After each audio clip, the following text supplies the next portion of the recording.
creative filmmakers, this is Fardin.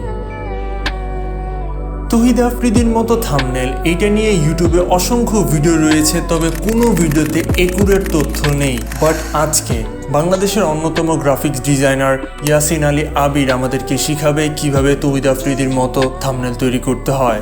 নাও আজকের ভিডিওর পুরো কাজটা ফটোশপে করা হবে, তবে যদি আপনার কাছে ফটোশপ না থাকে তাহলে ভয়ের কিছু নেই। photopia.com এ ঢুকে আপনারা এক্স্যাক্টলি ফটোশপের মতো কাজ করতে পারবেন। আরেকটা বিষয় সম্পর্কে অবগত করছি, সেটা হচ্ছে পুরো ভিডিওটা আপনার দেখতে হবে, কারণ ভিডিওর ভিতরে পাসওয়ার্ড রয়েছে। যে পাসওয়ার্ড যদি আপনি না জানেন তাহলে ব্যাকগ্রাউন্ড, স্টকস, এলিমেন্টস কিছুই ডাউনলোড করতে পারবেন না। প্রথমত ছবিটিকে ইম্পোর্ট করে আমাদের পছন্দ মতো জায়গায় ছবিটিকে প্লেস করে নিতে হবে।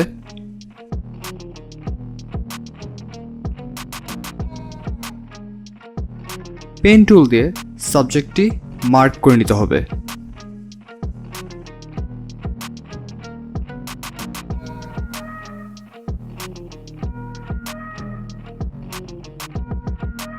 সাবজেক্টটি প্রপারলি মার্ক করার পর আমাদের এটিকে সিলেক্ট করতে হবে এবং আমাদের সিলেক্ট অ্যান্ড মাস্ক অপশন থেকে আমাদের যে চুলের যে জায়গাটা, সেই জায়গাটিকে আমাদেরকে অবশ্যই ভালো মতো রিফাইন করে নিতে হবে।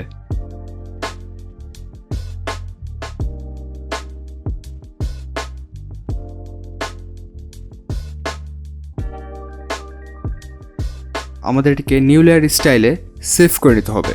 হালকা একটু কালার গ্রেড করতে হবে। দ্যাটস ওয়াই আমাদের প্রথমে এটিকে কনভার্ট টু স্মার্ট অবজেক্ট করে ফিল্টার থেকে ক্যামেরার ও ফিল্টারে যে এটাকে জাস্ট আপনাদের পছন্দ মতো করে কালার গ্রেড করে নেবেন। আমি আমার পছন্দ মতো কালার গ্রেড করে নিচ্ছি এবং এটার পিএসডি ফাইল অবশ্যই ডিসক্রিপশনে দেওয়া থাকবে। আমাদের সাবজেক্টের লেয়ারের উপরে একটা ফাঁকা লেয়ার নিতে হবে এবং এই লেয়ারই আমরা করব স্কিন স্মুথ। তো আমাদের মিক্সার ব্রাশ দিয়ে আমরা মূলত স্কিন স্মুথটা করব। আপনারা চাইলে আপনাদের অন্যান্য ওয়েতেও করতে পারেন।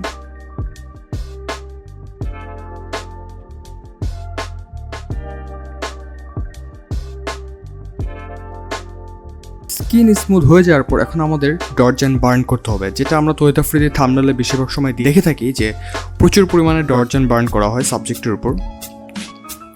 তো আমরাও সেমভাবে ডডজ অ্যান্ড বার্ন করে নিব।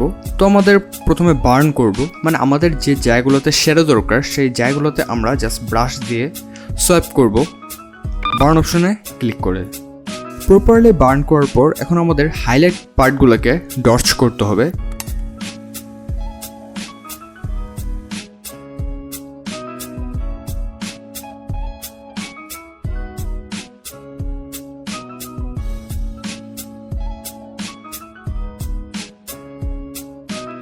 তো প্রপারলি ডটস এন্ড বার্ন হয়ে যাওয়ার পর এখন আমাদের ব্যাকগ্রাউন্ডটা অ্যাড করে নিতে হবে।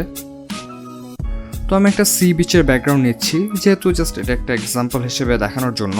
তো আমরা এটাকে কনভার্ট টু স্মার্ট অবজেক্ট করে এই ব্যাকগ্রাউন্ড ছবির উপরেও হালকা একটু কালার গ্রেড করে নিব। এটাও ফুললি ডিপেন্ড করে আপনাদের উপর, আপনারা কীরকম কালার চাচ্ছেন ব্যাকগ্রাউন্ডে। তো আমি আমার মতো করে কালার গ্রেড করে নিচ্ছি।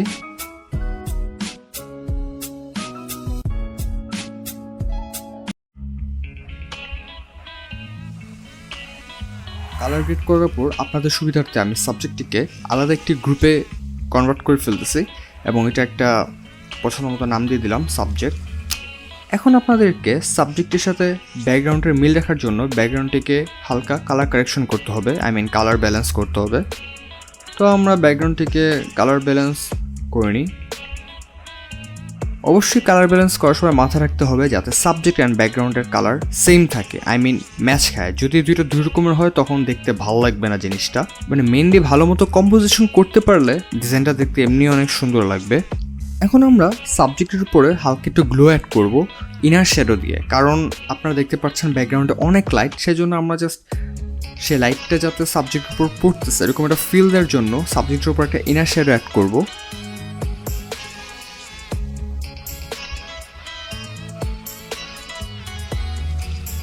ইনার শ্যাডো অ্যাড করার পর এখন আমাদেরকে সাবজেক্টের পিছনে দুটো ওভারলে অ্যাড করতে হবে, ব্যাকগ্রাউন্ডের সাথে ম্যাচ রেখে। তো আমার ব্যাকগ্রাউন্ডে যেহেতু ব্লু অ্যান্ড গ্রিন একটা ভাইব, তো সেই জন্য আমি জাস্ট ব্লু অ্যান্ড গ্রিনের একটা গ্রেডিয়েন্ট অ্যাড করে নিচ্ছি। অতঃপর এটার ব্লেন্ডিং মোডটাকে আমরা নর্মাল করে দিব এবং এটার অপাসিটিটাকে একটু অ্যাডজাস্ট করে নিব। এখন আপনাদেরকে অবশ্যই সাবজেক্টটাকে ভালো মতো কালার ব্যালেন্স করে নিতে হবে। তো আমি আমার মতো করে কালার ব্যালেন্স করে নিচ্ছি। আপনাদের ব্যাকগ্রাউন্ডের সাথে ম্যাচ রেখে আপনারাও আপনাদের সাবজেক্টটা ভালো মতো কালার গ্রেড করে নেবেন, কালার ব্যালেন্সটা করে নেবেন। এখন আমরা আমাদের থাম্বনেলটাকে প্রিমিয়াম ভাইব দেওয়ার জন্য কিছুটা ওভারলে ইউজ করব। তো আমি বার্ডের ওভারলে ইউজ করতেছি, যেহেতু আমাদের সি বিচে অনেক পাখি থাকে, তো আমরা সেই পাখিগুলোর পিএনজি ইউজ করতেছি। এগুলো আপনারা গুগলে সার্চ দিলে পেয়ে যাবেন যে বার্ডস পিএনজি লেখে।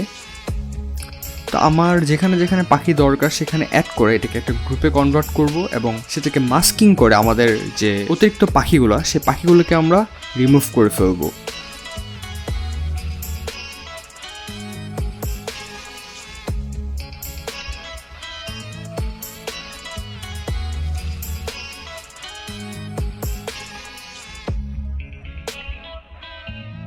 তো আমরা প্রত্যেকটা পাখিকে সিলেক্ট করে সেই লেয়ারের উপরে আমরা গোসার্ন ব্লার অ্যাড করে দিব।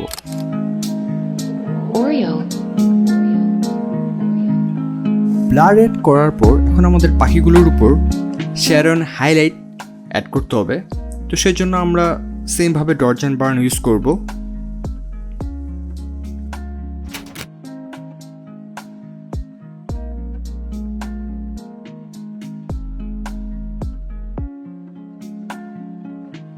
সো অলরেডি গাইস আপনারা দেখতে পাচ্ছেন পাখিগুলোর উপর ডডজ অ্যান্ড বার্ন অ্যাড করার পর পাখিগুলো দেখতে অনেকটা প্রিমিয়াম লাগতেছে। এখন আমরা আমাদের থাম্বনেলের মেইন জিনিস অ্যাড করব, সেটা হচ্ছে টেক্সট, টাইটেল।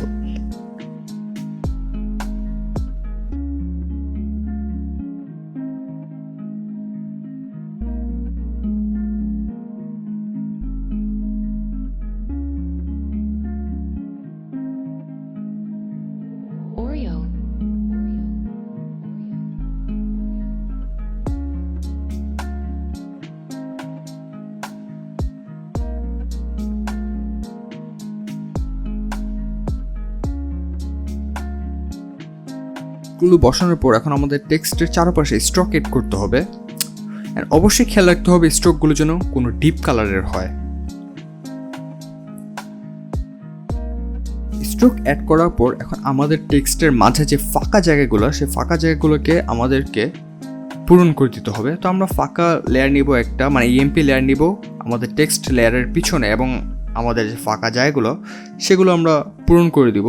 তো ফাঁকা জায়গাগুলো পূরণ করার পর এখন আপনাদের ইচ্ছা মতো আপনার টেক্সটটিকে রিসাইজ করে নিতে পারবেন অথবা যে কোনো স্টাইলে পরিণত করে নিতে পারবেন। তো আমি আমার মতো একটু আঁকাবাঁকা করে রিসাইজ করে নিচ্ছি যাতে দেখতে আর একটু প্রিমিয়াম লাগে।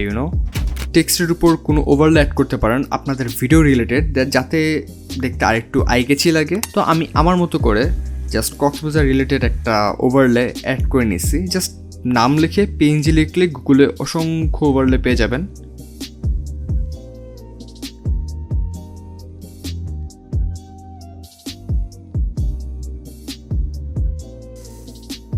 এখন আমরা পুরো ছবিটাকে একবার কালার গ্রেড করব, ফাইনাল কালার গ্রেড। তো আমরা ক্যামেরা র ফিল্টারে চলে যেয়ে পছন্দ মতো কালার গ্রেড করে নিব। আপনারা আপনাদের পছন্দ মতো কালার গ্রেড করে নিন। সো আমি জাস্ট দেখানোর জন্য আমার মন মতো একটু কালার গ্রেড করে নিচ্ছি, এবং এটার পিএনজি ফাইলটা আমি যেটা বললাম অবশ্যই ডিসক্রিপশনে দেওয়া থাকবে।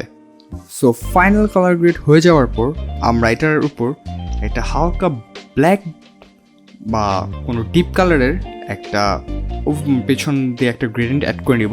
And yes, hair is the final result.